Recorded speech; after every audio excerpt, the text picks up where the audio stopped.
Hello and welcome to my channel Review Information. In this video I will show you how to change language in TikTok. Let's have a look how to do this.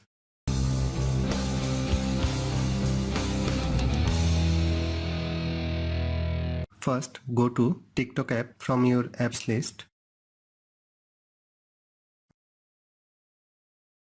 Go to the profile icon at the bottom of the right corner. Tap on the three vertical dot at the top right corner.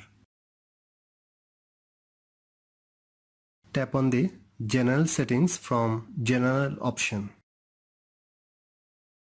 Tap on the Switch Language option. You can see there are a list of languages which you can use as a language in TikTok. Select the language you want to use. Then tap on the Done button. That is how you can change language in TikTok. Thanks for watching. Hope you guys enjoyed my video. Please subscribe my channel for more videos.